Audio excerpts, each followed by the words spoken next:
Good day and welcome back to Elementary 72 Gaming.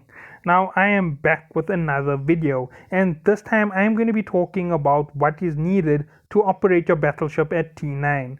Now obviously we all know that skills are very important, and this is just going to be a quick recap. As you can see, I'm no master of skills. I'm not at the maximum level of skills. Well, nobody is. And here's exactly what you're going to need to do. Right now, if you are planning to head towards battleships in T9, you have a short period available before we reach that point where T9 is going to launch. And that is a small period, it's about 20-25 days.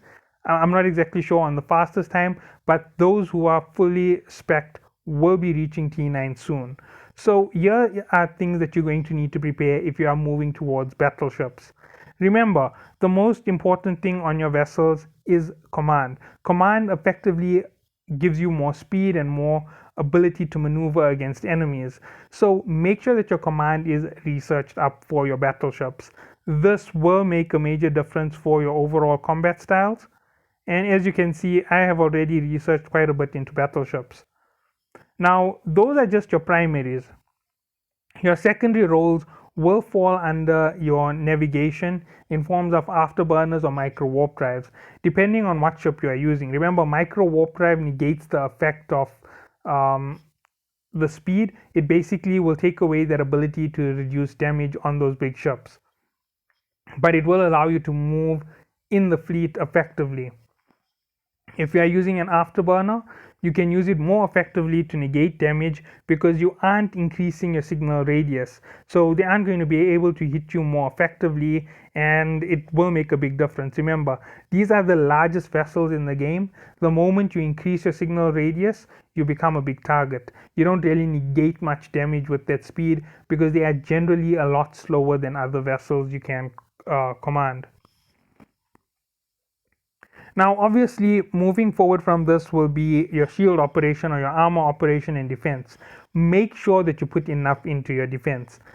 These large vessels are primarily massive tanks. That is the whole idea. You want them to sponge damage as much as possible. They meant to take on the highest level of damage, and they meant to hold your fleet in place in that manner. So if you use your big battleships effectively, you will be able to extend the capability with shield operation or armor operation or defense upgrades. Now, defense upgrades are mandatory on your vessel. If you don't have at least 5 in basics, you don't have that extra defense added to them for a basic level, and in advance you need at least 4, so it should be 5-4 for your defense in order to have an effective amount of defense. This here increases the effective defense of your vessel. It increases the amount of defense added to it by 10 to 20%, and with the 70,000 overall defense, once you add in your modules, let's say for example you're going to add in an armor hardener, that small increase in damage reduction that they're taking on is now going to become a massive reduction. It's going to effectively take you from 70,000 at default to something like 80,000. When you add in your shield booster and your rigs to your vessel, you're now effectively at like 110,000 defense, making it a really tanky ship for the front line and a good ship for you to use to pull the enemy's aggro, because everybody will auto lock on the battleship faster than any other ship in your fleet.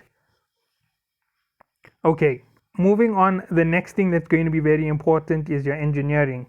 Now, engineering on these large vessels is as important as anything else. They're going to run through power really quick. Their general defense upgrades are massively expensive. They generally are used for tank, so you're going to have to overall regen shield a lot, regen armor a lot, make sure that they have enough power for propulsion, for movement, because their movement is really low. Afterburners are always a safe option, and people are going to target your vessel with things like I'm forgetting the name of this device, uh, energy drain, neutralizers, and Nosferatu, because if they can knock out your power, they knock out your ability to tank, and that is how you overwhelm most tanks. Once the capacitor goes, the tank loses its effectiveness, and you can break through it quite easily. Now, with all of this is electronic warfare, targeting, and the fleet support tab is brand new to me. I didn't know that it was there. So what all this here is going to mean is if you effectively deploy a fleet with the T9 battleships, you need to make sure that your research is correct. And they aren't the only vessels that come out in T9. Let me just open out the market quickly and I'll show you what I mean. When it comes to ships, there is a second thing when it comes to T9. I'm just going to open it here. Let's go down. All right, so battleships are the first thing that comes out in T9. However, the second thing, which is a big hit, is going to be, okay, these assault battle cruisers are effectively mini battleships. They are also available at T9 in their higher forms. Logistics also becomes available, and this is where things become way more effective. If you use them in your fleets, these are higher power vessels, they can last longer, they can do more logistics, and they're also tougher overall. Beyond that, you have the Guardians in the form of the Cyclone Guardian, the Ferox Guardian, the Prophecy, and the Myrmidon. These armor and shield guardians have more effective defense than anything else that came before. So if you are a Guardian pilot, the Cyclone Guardian is going to extend you to another level altogether, or the Ferox Guardian, whichever one you choose, because once you look at it and you look at the effective shield bonus amount plus all of the overall defense, you're looking at a nice chunk of defense with that 60% reduction from the shield field, and the fact that you're going to run hardeners and repairs. It's going to make you a very, very tough ship on the field. Plus, you're going to be able to output more damage than the previous class Guardians. You're going to take over the MOA Guardian slot anytime, any day. You have that much of overall defense in comparison. To take you out will take longer than it will to take out a MOA Guardian, and fleets are effectively working on strategies to knock out the ability of logistics to hold the Guardian up in forward combat. So if you can drop the Guardian, you generally win the battle. So the bigger the Guardian, the better the battle is going to be from your side. So that's why you're going to upgrade to the T9 Guardians. And always remember, mixing shield and armor together makes it a bigger defense, because the moment the Guardian's defense goes down, the armor link now takes over and you have a chance to regen on your shield. If your shield is pulled back up all the way, then they have to get rid of the shield and the armor again, and the more times they have to reprocess that same process makes it more effective for you. So remember, mix your shield guardians with armor guardians to effectively extend your ability to fight.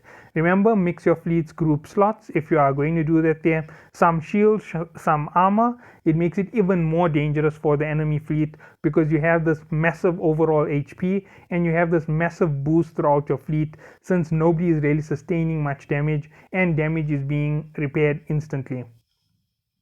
Now, those are some of the major improvements coming in T9, and obviously there's still more improvements to come at T10 for this particular slot.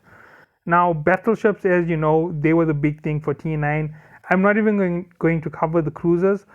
The cruisers don't really improve that much heading into T9 and T10. If I'm correct, they have a vessel that comes out T10, but I don't know about T9. Oh wait, they do have T9, Covert Ops. So yeah, that's going to be effective for gank mechanics. And I don't see any T10 ships as yet. Okay, here we go.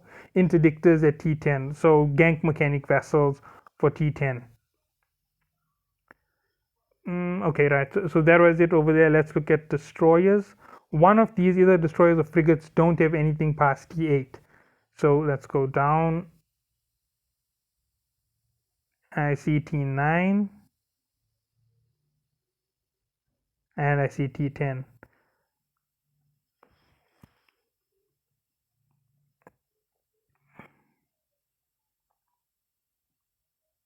Okay, I'm not sure what I was looking at.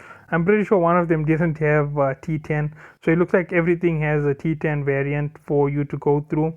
And okay, yeah, stealth bombers improve at T9 as well.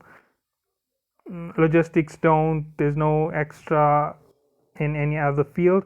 So okay, so there you go. Those are the ships you're going to be looking at. If you are going for T9 lower level ships, obviously it's for your roaming E-War fleets or for your roaming gang fleets, those quick fleets that can jump between gates, your distraction fleets, your quick assault fleets, your minor assault fleets. That's where you're going with these small vessels, and they are more effective at obviously the higher levels because they get more defense, more rig placements, and they have better capacitor for those ranges. I hope you all did enjoy, and this has just been a little recap on T9.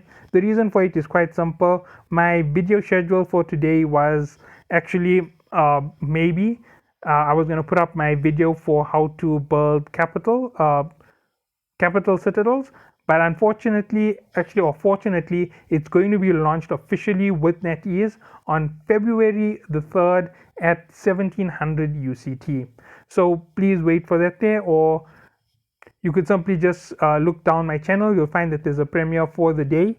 You can set to view it and it will launch live on my channel. You will find a preview on the NetEase Facebook, not NetEase, sorry, the Eve Echoes Facebook or on the Discord. It should be launched in the next day or so. I hope you all enjoy. Have a good day.